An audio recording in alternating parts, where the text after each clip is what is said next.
Fala lá no ano, beleza? Então, gente, olha só. Vamos fazer nossa tradicional revisãozinha? Vamos embora, vou conversar com vocês sobre alguns temas principais para a tua prova, tá? E eu quero que você preste bastante atenção, porque são fundamentais, tá? Olha só, eu vou olhar aqui pro lado de vez em quando, por quê? Porque eu fiz uma listinha, né? Com alguns temas que eu julgava mais importantes, muito semelhantes com a que eu dei para vocês, né, em sala de aula.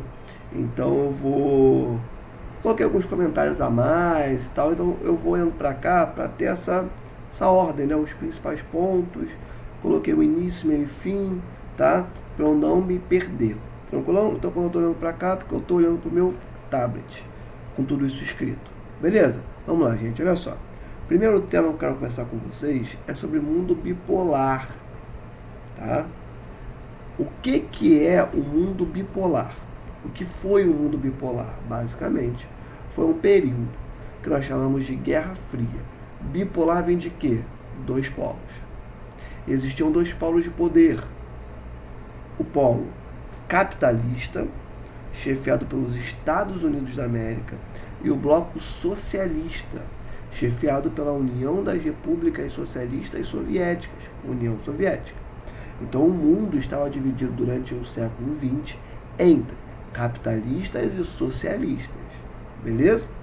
Esse era o mundo bipolar, esse era o mundo dividido em dois polos de poder, tá bem? Então olha só, basicamente o mundo se dividia, o mundo se regionalizava em dois polos de poder, capitalista, Estados Unidos, socialista, União Soviética.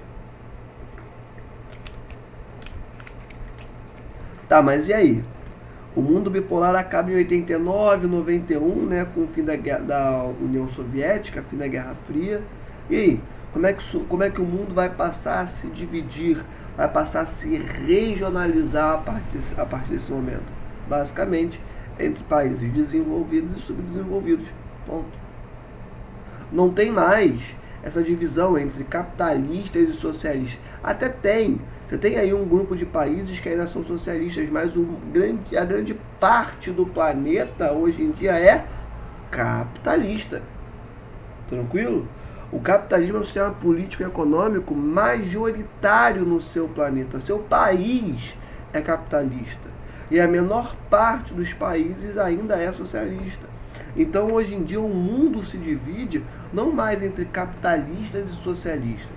O mundo atualmente se divide entre países desenvolvidos e países subdesenvolvidos. Tranquilidade? Então, vamos continuar aqui.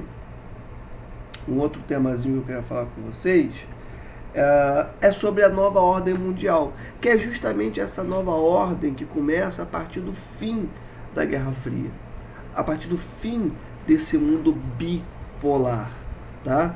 O que é essa nova ordem mundial, também chamada de ordem unimultipolar? Basicamente é o seguinte: agora não são dois polos de poder, são múltiplos, são vários polos de poder. Basicamente são os blocos econômicos. Você tem a União Europeia, você tem o NAFTA, você tem o Mercosul, tem vários outros blocos econômicos espalhados pelo mundo inteiro. Beleza? Então não mais são dois polos de poder econômico no planeta, o bloco capitalista, o bloco socialista. Não, não. Agora o mundo economicamente falando, ei, não viaja, não viaja, vem comigo, não dorme, não dispersa, vem, presta atenção. Do ponto de vista econômico, o mundo agora é dividido em blocos econômicos, tá? E do ponto de vista militar, aí não tem conversa. Do ponto de vista militar, só um bloco de poder, só um polo de poder. Que polo de poder é esse? É os Estados Unidos da América, ou melhor, são os Estados Unidos da América. É o único país do planeta que todo santo ano investe 1 trilhão ou quase 1 trilhão de dólares só em armas. O PIB dos Estados Unidos gira em torno de 13, 14 trilhões de dólares. 1 trilhão é só para armas. tá? Ou seja, o que nós temos aqui? Nós temos que é uma ordem mundial unimultipolar. Uni do ponto de vista militar, só um bloco de poder, só um polo de poder. Multipolar, porque do ponto de vista econômico são múltiplos polos de poder. Tranquilo, gente? Esses múltiplos polos de poder do ponto de vista econômico, são os blocos econômicos. Tranquilo, gente? Já falei bastante sobre isso. Tá, olha só, gente. Atualmente está acontecendo um conflito entre Estados Unidos e China. E eu já comentei aqui brevemente, relembrei, né, brevemente, sobre o mundo bipolar, sobre a Guerra Fria. Esse conflito entre Estados Unidos e China nos rememora, nos lembra em alguns aspectos a Guerra Fria. E aí eu te faço uma pergunta agora. Ei, preste atenção no que eu estou falando. Preste atenção no que eu estou falando. Agora eu te faço uma pergunta. Em que o atual conflito entre Estados Unidos e China nos lembra da Guerra Fria? Ora, você tem um lado dizendo que o outro é feio, dizendo que o outro quer dominar o mundo, dizendo que o outro enfim, quer ter o controle da geopolítica global, os Estados Unidos da América, frente à China. E também a China aponta esses argumentos contra os Estados Unidos. Ao mesmo tempo, você tem os Estados Unidos boicotando a produção de semicondutores na China. Semicondutores não são qualquer coisa não, tá, gente? Aqui dentro, ó, smartphone, telefone celular, para que esse troço funcione, semicondutores são fundamentais. Controle de videogame. Para que esse controle de videogame funcione, aqui dentro tem uma série de semicondutores. Videogame, computador, tablet, tudo, geladeira, tudo que é tecnológico hoje em dia, não necessariamente apenas os smartphones, utilizam semicondutores. Então, semicondutores são alguns dos produtos, se não o produto mais importante desse momento, desse período histórico em que nós vivemos. Beleza, gente? Dentro disso, os Estados Unidos boicotam a produção de semicondutores na China. Cria um bloqueio econômico. Como assim?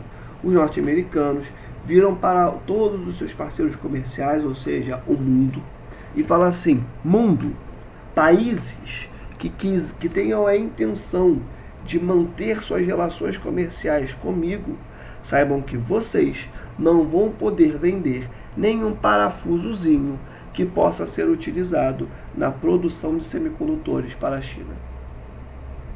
Por que, você me pergunta? Porque assim evita o desenvolvimento industrial chinês. E a China tem respondido a isso, é óbvio, tem corrido atrás, investido em tecnologia, e já está a passos bastante evoluídos, mostrando que vai superar esse bloqueio econômico. Ponto. Por que eu estou falando disso? Porque olha só, você tem dois lados do planeta apontando o dedo um para o outro. Beleza. Além disso, você tem uma corrida tecnológica muito evidente aqui. Uma corrida econômica muito evidente aqui, porque olha só, a China vai superar a economia dos Estados Unidos. Almi, você fala isso porque você gosta da China? Não, não é isso não. Eu estou falando isso porque já é estimado, tá? Todos os economistas já apontam que a China vai passar a economia norte-americana. Se no meio do caminho não tiver uma guerra, se no meio do caminho não tiver uma crise econômica bizarra na China ou no mundo, tá? Se tudo se mantiver na normalidade que nós temos atualmente, a China vai superar a economia norte-americana. Em alguns aspectos, alguns professores já apontam que já superou, principalmente pensando em qualidade de vida, tá? Mas, de maneira geral, nós dizemos que a China ainda não superou a economia dos Estados Unidos, mas que vai ultrapassar, que vai superar a economia dos Estados Unidos. Beleza? Nos próximos anos. Alguns apontam que no máximo até 2030. Beleza? Então, é uma corrida econômica aqui também. É a antiga potência, Estados Unidos, querendo evitar que a atual potência em crescimento tome o seu lugar. Gente, isso lembra muito Guerra Fria. Isso é muito Guerra Fria. Então é importante, eu quero que você tenha em mente os elementos que te ajudem a comparar o que atualmente acontece entre China e Estados Unidos com o que aconteceu lá atrás, durante a Guerra Fria, durante o mundo bipolar, entre Estados Unidos e União Soviética. Beleza? E para completar essas semelhanças entre o que nós vemos agora e o que existia no século XX, um país é capitalista e o outro é socialista, tanto no século XX como atualmente. Lá no século XX, União Soviética. Claro que era um bloco de poder, né? Mas enfim. E atualmente, China, também socialista. De boa? Gente, acho que falei bastante sobre isso, né? Continuando, eu queria falar um pouquinho com vocês sobre o meio técnico, científico e informacional. Ei, não viaja, não dorme, presta atenção em mim. Meio técnico, científico e informacional. Olha essas palavras. Técnico, científico e informacional. Basicamente é o seu mundo, cara. É o seu mundo. Olha como eu tô falando com você nesse exato momento sobre os conteúdos da sua prova, sobre os temas mais importantes para a sua prova, por uma tela de um computador, ou pela tela de um smartphone, ou pela tela de um tablet, sei lá, você está me vendo por meio de algo que é eletrônico, ou me ouvindo, não sei. Eu estou me gravando para um computador. Para um computador. Gente, isso não caiu do céu. Nada. Nenhuma dessas tecnologias, olha o nome, tecnologia, tecnologia. Nenhuma dessas técnicas, nenhuma dessas tecnologias simplesmente apareceram na face da Terra. O ser humano criou. E como que ele criou essas tecnologias? Por meio da ciência, desenvolvendo pesquisas científicas fundamentais para que novas tecnologias aparecessem. Gente, um minutinho que eu vou colocar meu telefone para carregar, eu já venho. Minutinho só. Pronto, voltei. Meu telefone não, meu computador para carregar. Tá, voltei, gente. Vamos lá. Gente, é fundamental a gente ter em mente que as tecnologias, as técnicas que nós usamos no nosso dia a dia, elas são criadas cotidianamente por meio da relação fundamental entre ciência e tecnologia. A ciência cria as pesquisas, beleza? Que vão dar origem a novas técnicas. Então perceba, meio técnico, científico. E essas tecnologias vão servir para quê? Para que essas tecnologias servem? Gente, o que mais importa no mundo hoje em dia é informação. Por meio de informação, eu sei aonde colocar a minha fábrica. Qual país me oferece os melhores fatores locacionais? Qual país me oferece a mão de obra mais barata? Qual país me oferece o melhor sistema de transportes? Eu sei o que o fulaninho de tal gosta de consumir pelo acesso às informações dele em redes sociais. Eu consigo entregar um produto personalizado para ele. Gente, o que mais importa no mundo hoje em dia não é dinheiro. O que mais importa no mundo hoje em dia é informação. Então, o que é o meio técnico, científico e informacional? É a ciência aliada à técnica, porque afinal de contas a ciência cria as pesquisas científicas que vão dar origem a novas tecnologias, e essas novas técnicas, essas novas tecnologias serão vitais, fundamentais para o acesso à informação cada vez maior. Entende? Então, quando a gente pensa na expansão, no crescimento da globalização, que é esse fenômeno onde diversos povos de várias partes do mundo se comunicam, Essa expansão está diretamente relacionada com desenvolvimento no meio técnico, científico e informacional. Quanto mais o meio técnico, científico e informacional evolui, se desenvolve, mais a globalização se expande. Tranquilo? Já falei bastante coisa sobre isso. Agora eu quero entrar um pouquinho em Europa, tá? Isso. Olha só, gente. Tem uma porção da Europa, né? Algumas porções da Europa, alguns países da Europa, como Espanha, Portugal, enfim, que se não fosse por uma corrente marítima, a corrente do Golfo, seriam extremamente frios, porque são países que possuem latitudes bastante expressivas. Lembra daquilo que a gente já falou em sala? Quanto mais distante do Equador, mais frio, quanto mais perto do Equador, mais quente. Tranquilo? Por conta do ângulo de inclinação do seu planeta. Beleza? Como que você entende o relevo, o clima, a vegetação da Europa? A partir de latitude. Latitude. Ei, não viaja, não dorme, não se perde, vem comigo, vem pra cá, olha só. Latitude. Beleza? Então, quando você olha para certas porções do continente europeu, quem salva essas localidades de serem muito frias é a corrente do Golfo. Então, a corrente do Golfo do México, tá? É uma corrente marítima formada em uma localidade quente do nosso planeta e que carrega essas características quentes para as porções do continente europeu por onde ela passa. Dessa forma, ela faz com que o clima dessas localidades seja mais quente e mais úmido. Tranquilo? Então isso é fundamental que vocês tenham em mente, tá? Fundamental. Beleza? E obviamente que no clima da Europa não é só a corrente marítima que influencia, não. A corrente do Golfo é uma, existem outras, tá? Então temos correntes marítimas, temos massas de ar que vêm do mundo inteiro, formadas na Europa e formadas em outras partes do planeta, tá? Massas de ar quentes e úmidas, e frias e secas, ou frias e úmidas também, tá? Massas de ar. Temos também a latitude interferindo.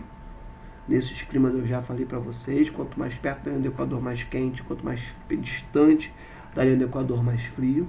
E temos a altitude, também já falei com vocês isso em sala. Quanto mais alto é o relevo, mais frio será lá em cima. Beleza? Ponto. Esses são os principais elementos que influenciam nas características climáticas da Europa. E claro, vegetação também influencia, mas eu vou falar de vegetação agora. Olha esse gancho que eu preparei.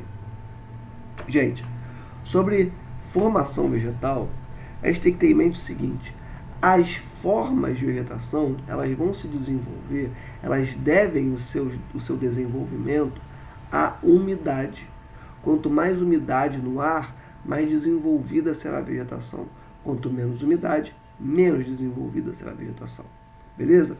Quando nós olhamos para a Europa, quais são os 3 principais tipos de vegetação que nós podemos citar aqui? Galera, coníferas. A famosa taiga. Beleza? É a árvore de Natal que você bota na sua sala em dezembro, que não tem nada a ver com país tropical, tá? Mas você coloca uma conífera, um pinheiro, no meio da sua sala, em dezembro, quase verão brasileiro. Você mete um pinheiro na tua sala para comemorar o Natal, tá? Então, primeira coisa, árvore de Natal, pinheiro, taiga, coníferas, beleza? Taiga ou floresta de coníferas é a mesma coisa. Segundo tipo de vegetação, floresta temperada. Não se esqueça que existe clima temperado na Europa, tá? Dá uma lidinha. É importante que você revise os temas da Europa, para você ver com muita clareza como que eles são diretamente atrelados à latitude desses territórios, tá? E para você ver a variedade de climas que existe ali, beleza? Então, floresta temperada vai aparecer em países europeus que tem clima temperado, obviamente. E o outro tipo principal de vegetação que você encontra na Europa, a tundra. A tundra é uma vegetação que fica parcialmente congelada. Parte do ano está congelada, na outra parte ela está descongelada. Beleza? Gente, olha só. Esses são os 3 principais tipos de vegetação que a gente encontra na Europa. Tá? Dei um resumão aqui para vocês. E olha, presta atenção. Essas formas de vegetação devem à umidade o seu desenvolvimento. Espécies vegetais maiores, de maior comprimento, mais desenvolvidas, estão localizadas em países mais úmidos. Espécies como a tundra, que são pequenas ervinhas, herbáceas, espécies vegetais muito pequenas, se desenvolvem em localidades mais frias, ou seja, mais secas. Tranquilão? Já falei sobre isso que eu queria falar. Quero falar agora de um aspecto socioeconômico da Europa. Quero falar de Brexit. Brexit é uma junção dos termos em inglês, obviamente, né, de Reino Unido ou Grã-Bretanha, tá, com exit, de saída. Tranquilão? A lógica é o Reino Unido saindo da União Europeia.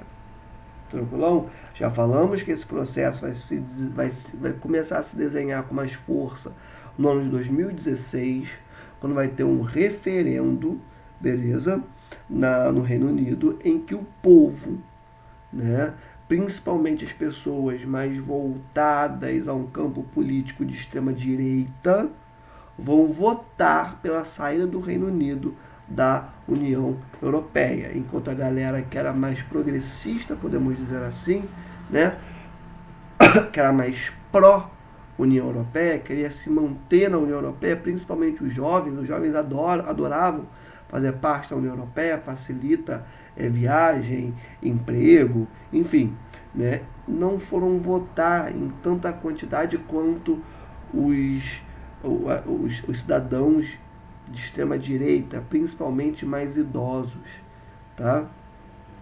E aí o sim pela saída do Reino Unido da União Europeia venceu, e a União Europeia em 2023 e o Reino Unido, né, em 2023 já não faz mais parte da União Europeia, tá? Quais foram os principais argumentos a favor do Brexit? Primeira coisa, é um racismo muito latente, muito histórico que existe no Reino Unido. Nós não queremos povos africanos aqui. Nós não queremos árabes aqui. Nós não queremos latinos aqui. Nós não queremos asiáticos de maneira geral aqui.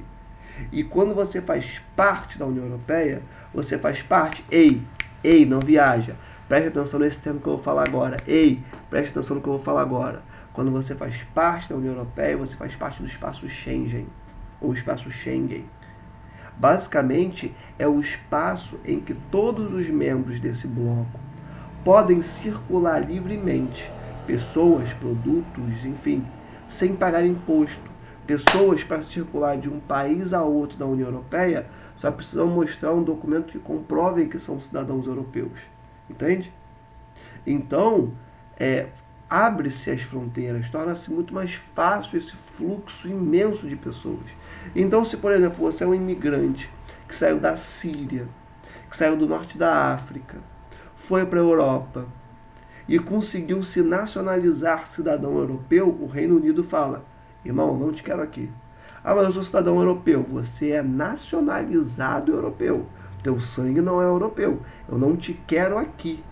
Porque o medo, obviamente, tem aquela ideia extremamente racista do árabe enquanto terrorista, né? Como se ele fosse explodir uma bomba a qualquer momento, como se ele fosse se explodir a qualquer momento. Uma perspectiva completamente ignorante, completamente racista, que ainda existe no Reino Unido, que ainda existe na Europa, e eu vou além, que ainda existe no planeta, né? Só que somado a isso tem um outro critério, que é o seguinte: eu não quero manchar a minha cultura, eu não quero misturar a minha cultura com a cultura de africanos, de asiáticos, de latinos, de árabes. Eu não quero manchar a sacra cultura judaico-cristã com elementos asiáticos, né? Gente, isso é eugenia, isso é racismo da maneira mais bárbara. E aí quando eu falo bárbara, é de um ser, entende? Que tem um racismo no nível mais básico. É literalmente não querer se misturar com o diferente. Não querer se propor a ouvir, a conversar com o diferente. Entende? Isso é muito latente no Reino Unido. Isso é muito latente na Europa. Só que no Reino Unido isso é extremamente gritante. E esse racismo é o que vai ser o principal motivador do Brexit. Também tem um outro critério que é econômico e também preconceituoso, que é o seguinte. Tem os pigs na Europa. Pigs, isso mesmo, pig de porco. Ei, presta atenção em mim, não viaja. Olha pra mim, vem. Pig de porco mesmo, tá? P de Portugal, I de Itália, I de Irlanda, G de Grécia e S de Espanha. Tá em inglês, tá? Spain. São as economias na Europa Ocidental que têm menos destaque econômico. E o Reino Unido chama esses países de porcos, de pigs. Não é só o Reino Unido, é a Europa inteira. É tanto a Europa inteira que eu sou um professor latino falando com você, um aluno latino, de pigs. Entende? Então, o Reino Unido, ele olha para Portugal e fala assim, cara, eu sou a segunda maior economia da Europa, atrás apenas da Alemanha. Eu sustento a economia de Portugal. Eu sustento a economia da Espanha. Eu sustento a Grécia. Eu não quero mais sustentar. Eu não preciso nem dizer que isso é uma perspectiva completamente ignorante, né? Completamente ignorante. E vamos ver a consequência dessa ignorância já já. Então, tem esse critério, né? Eu não quero sustentar essas economias menores, elas que se virem, tá? E o terceiro critério é o seguinte: quando você faz parte da União Europeia, você precisa se submeter a algumas regras do bloco. Política econômica, política monetária, principalmente na Europa, é centralizada no Banco Central Europeu. E o Reino Unido ele vira e fala assim, cara, eu quero definir minhas políticas econômicas por mim mesmo. Eu não quero que um Banco Central Europeu defina para mim. Eu quero definir por mim mesmo. Eu sei as minhas demandas. Eu sei as minhas necessidades. Eu sei aonde eu quero chegar. Então eu tenho que definir minhas políticas econômicas. Então ele se separa da União Europeia para ter mais autonomia econômica, podemos dizer assim. Galera, esses são os principais motivos que explicam o Brexit. Eu vou falar de novo. Ei, não viaja. Esses são os principais motivos que explicam a saída do Reino Unido da União Europeia, o famoso Brexit. Qual é a consequência, ou melhor, quais são as consequências desse processo? Presta atenção. Olha só. Quando você faz parte de um bloco econômico, você vende e recebe produtos, você faz trocas econômicas com outros países. Perfeito? Então, quando o Reino Unido sai da União Europeia, ele passa a ter dificuldade de ter acesso a produtos muito básicos, como o tomate, que ele não produz na quantidade suficiente para dar conta da demanda da sua própria população. Então ele precisa comprar de uma Grécia, de Portugal, da Espanha, tem que importar também de países africanos, diga-se de passagem, tá? Da Itália, com certeza. Só que se o Reino Unido não está mais na União Europeia, agora ele precisa pagar uma série de impostos que ele não precisava pagar antes por esses produtos. Logo, dificulta o acesso dos britânicos a produtos muito básicos. Somado a isso, você tem uma série de profissionais que eram alemãos e moravam no Reino Unido. Trabalhavam numa empresa inglesa, sei lá. E aí o Brexit aconteceu. Agora, esse trabalhador alemão, que antes era tido como europeu e podia ficar dentro do Reino Unido com tranquilidade, Agora ele é imigrante. A documentação dele tem que ser completamente atualizada. Sabe o que acontece com esse cara? Ele tem que voltar para a Alemanha. E a empresa como é que fica? E esse cara como é que fica? Entende? A empresa vai ter que recontratar toda a mão de obra qualificada? Esse cara perdeu o emprego? E aí, como é que fica? Percebe? Percebem os contrastes, as consequências econômicas do Brexit? É isso. Acho que consegui falar bastante sobre esse processo, tá?